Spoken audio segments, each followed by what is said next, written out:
ರಾಜ್ಯದಲ್ಲಿ ಸಿಎಂ ಬದಲಾವಣೆಯ ಮಾತಿಲ್ಲ. ಬದಲಾವಣೆ ಆದರೆ ವರಿಷ್ಠರ ತೀರ್ಮಾನದಿಂದ ಮಾತ್ರ. ಮಲ್ಲಿಕಾರ್ಜುನ್ ಖರ್ಗೆ ಸಿಎಂ ಆಗ್ತಾರೆ ಅಂದ್ರೆ ಸ್ವಾಗತ ಅಂತ ರಾಯಚೂರಲ್ಲಿ ಸಚಿವ ಎನ್ಎಸ್ ಬೋಸರಾಜು ಹೇಳಿಕೆ ಕೊಟ್ಟಿದ್ದಾರೆ.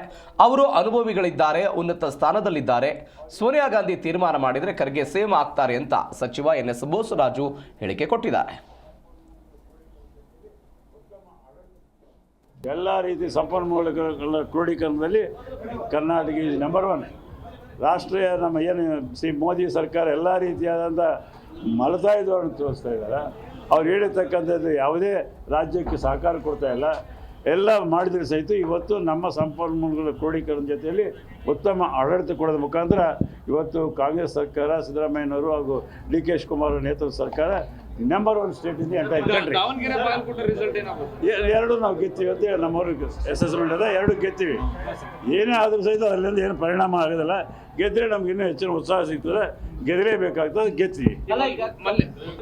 ನೋಡಿ, ತಮಿಳುನಾಡಿನಲ್ಲಿ ಸೋ ಕಾನ್ಫಿಡೆಂಟ್. ನಮಗೂ ಸಂಪರ್ಕದಲ್ಲಿ ಎಲ್ಲ ಪಕ್ಷದ AICC ಸೀನಿಯರ್ ಅಬ್ಸರ್ವರ್ಸ್ ಎಲ್ಲ ನಮ್ಮ ಜೊತೆಯಲ್ಲಿ ಇದ್ದಂಥವರೇ ಬಂದರೆ, ಹಾಗಾಗಿ ತಮಿಳುನಾಡಿನಲ್ಲಿ ಯಾವುದೇ ಆ ರೀತಿಯಾದಂಥ ಪ್ರಶ್ನೆ ಬರೋದಿಲ್ಲ, ಉದ್ಭವಿಸಲಿಲ್ಲ. 100% ಸ್ಟಾಲಿನ್ ನೇತೃತ್ವದ ಸರ್ಕಾರ ಅಲ್ಲಿ ರಚನೆ ಆಗ್ತದೆ. ಪರಮೇಶ್ವರ್ ಅವರು ಮೊನ್ನೆ ಹೇಳ್ತಾರೆ ಖರ್ಗೆ ಅವರು ಮುಂದಿನ ಸಿಎಂ ಆದರೆ ಆಗಲಿ ಅಂತ ನಾವು ಅವರು ಸೀನಿಯರ್ ಇದ್ದಾರೆ, ಎಲ್ಲ ರೀತಿಯಾದ ಯೋಗ್ಯತೆ ಐತಿ. ಇವತ್ತು ಇಡೀ ನಮ್ಮ ಪಕ್ಷಕ್ಕೆ ಸೀನಿಯರ್ ಮೋಸ್ಟ್ ನಾಯಕರು, ಉತ್ತಮವಾದ ಆಡಳಿತ ನೀಡಿರ್ತಕ್ಕಂಥವ್ರು, ಎಲ್ಲ ರೀತಿಯಾದಂಥ ಅನುಭವ ಇರತಕ್ಕಂಥವ್ರು ಮತ್ತು ನಮ್ಮ ಇಡೀ ದೇಶದ ನಮ್ಮ ಮಹಾತ್ಮ ಗಾಂಧಿಯವರು ನಿರ್ವಹಿಸಿರ್ತಕ್ಕಂಥ ಆ ಅಧ್ಯಕ್ಷ ಸ್ಥಾನದಲ್ಲಿ ಇದ್ದಾರೆ. ಅವರು ಮನಸ್ಸು ಮಾಡಿದರೆ ಹೈಕಮಾಂಡ್ನವರು ಶ್ರೀಮತಿ